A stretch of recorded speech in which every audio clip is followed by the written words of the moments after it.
Hey viewers, welcome to What's Going On. In this video, let's talk about Awais Darbar's and Nagma Miraskar's problematic relationship.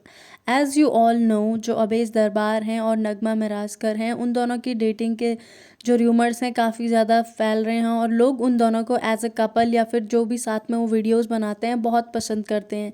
उनकी chemistry लोगों को बहुत अच्छी लगती है। तो अगर पास्ट की बात करें तो अवेश दरबार जो है नगमा को उस टाइम से जानते हैं जब टिकटॉक का टाइम था। They use to make videos together on TikTok. वो भी नगमा के बोलने पर अवेश ने वीडियोस बनाना स्टार्ट किया, अदरवाइज़ वो वीडियोस वगैरह में उन्हें कोई इंटरेस्ट नहीं था।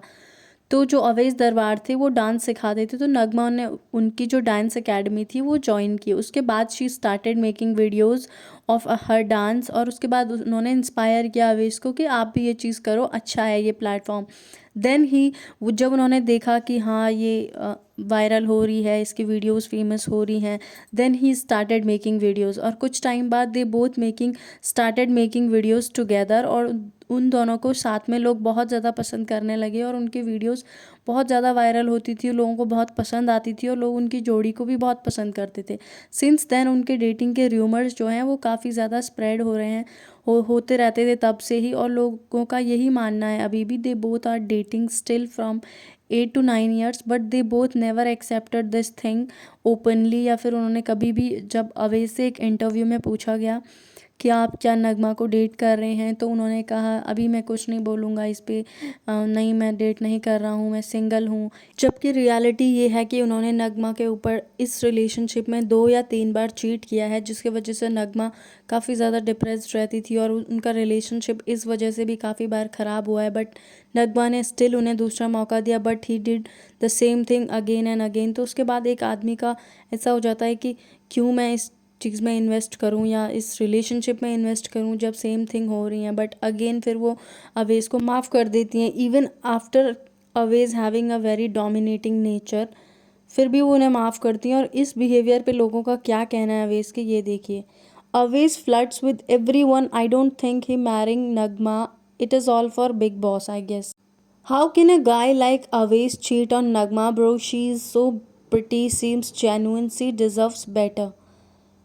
And these people has no self-respect. Like, bro, if he cheated on you, can you even pretend to be with him? They already know beforehand that both of them were going into Big Boss. They must have decided everything outside in advance, what to say, what not to say, and what to show inside or what not to show. The denial isn't innocence but strategy, stretching suspense to keep the spotlight alive in Big Boss. Love is less but intimacy and more about storyline. And Aways turns personal life into episodic drama that feeds the cameras. मतलब इनका कहना है कि अवेज ये सब इसलिए कर रहे हैं ताकि हमारी पर्सनल लाइफ जो है वो हम अगर बिग बॉस में बोलेंगे तो हमारे ऊपर कैमरा रहेगा, और उनका लव एक्चुअली लव नहीं है, वो सिर्फ कैमरास के लिए है। इस टाइप की बातें यूज़र कह रहे हैं। इवन अवेश के कैरेक्टर को लेकर भी कुछ अच्छा कहना नहीं है लोगों का। Let's see what they are saying. I watch Bigg Boss and I have seen Aves saying that they both are just friends since year. They have never dated because Aves have a past trauma, which kinda seem to be so fake because I have already heard about their story and they dated and then he cheated. उनका ये कहना कि किसी past trauma के वजह से वो किसी को भी डेट नहीं कर पाते हैं वो बहुत फेक है, क्योंकि वो नगमा को काफ़ी सालों से डेट कर रहे हैं। Nagma in an interview just before Bigg Boss that she is open to love if she find someone genuine, both are just changing things like anything. मतलब दोनों के ही स्टेटमेंट जो हैं इस चीज़ को लेकर वो अलग अलग हैं, और लोगों का ये भी कहना है आर दे इन सिचुएशनशिप। इस टाइप के कमेंट्स लोग उनके ऊपर कर रहे हैं। तो अवेश दरबार का एक वियर्ड सा बिहेवियर और एक डोमिनेटिंग सा नेचर है, जिसमें वो बार बार नगमा के ऊपर चीट करते हैं और उन्हें लगता है वो उनके पास आएगी। अब बिग बॉस में भी वो अपनी स्टोरी सुना रहे हैं और उसके ऊपर रो रहे हैं, playing a sympathy card, trying to show himself as a victim, क्योंकि उनके पास्ट में उनके साथ कुछ बुरी चीज़ें हुई हैं। बट दैट डजेंट मीन कि आप किसी लड़की पे बार बार चीट करो और वो फिर लौट के आपके पास आएगी। आप ये भी तो रियलाइज़ करो ड्यूरिंग दैट पीरियड उस लड़की के ऊपर क्या बीती होगी, हाउ डज शी फेल्ट। जबकि जो नगमा है उनका काफ़ी अच्छा रिलेशनशिप है उनकी फैमिली से, अवेज की फैमिली से, उनके सिस्टर जो अनम दरबार है उनके साथ भी, but still he does this thing with Nagma. और कुछ लोगों का ये भी कहना है इस पर कि ये उन दोनों की स्ट्रैटेजी है टू कीप द सस्पेंस और ताकि स्पॉटलाइट उन पे ही रहे। और कुछ लोगों का ये भी कहना है कि ये इन दोनों की बिग बॉस की स्ट्रैटेजी है ताकि बिग बॉस में लोग इनसे पूछें या फिर ऐसी चीज़ें हों। बिकॉज़ जब उनकी एंट्री हुई थी बिग बॉस में वो भी एज अ कपल ही हुई थी और उनको इंट्रोड्यूस भी जो सलमान सर हैं उन्होंने एज अ कपल ही किया था। और जाते ही उन्होंने अपनी जो लव स्टोरी है उसके रिगार्डिंग डिस्कशन करना स्टार्ट कर दिया और ये सब चीज़ें करना स्टार्ट कर दिया।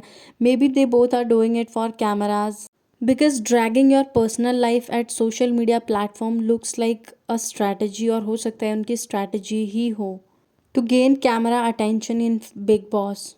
और अगर अवेश दरबार की जो फैमिली है उसके बारे में बात करें तो वो भी काफ़ी प्रॉब्लमैटिक है। उनका पास्ट जो है काफ़ी प्रॉब्लमैटिक नज़र आया है। जो अवेश दरबार के फादर हैं इस्माइल दरबार, वो एक म्यूज़िक डायरेक्टर हैं और म्यूज़िक डायरेक्ट करते हैं। तो उनका जो उनकी वाइफ है, even after having 4 children with his wife, उनका किसी और के साथ अफेयर चल रहा था। देन ही डाइवोर्स हर। उन्होंने 2003 में अपनी वाइफ को डिवोर्स किया और उसके बाद किसी और से शादी करी जिनसे उनको एक बेबी भी है अभी। और अवेश का यही कहना है जब वो छोटे थे तो उनके जो मम्मी पापा थे उनके आपस में बहुत ज़्यादा झगड़े होते थे जिसके वजह से अवेश एक बहुत ज़्यादा ट्रॉमा में है। उस चीज़ को देखने के बाद उन्हें रिलेशनशिप से डर लगता है, but still he is dating and cheating.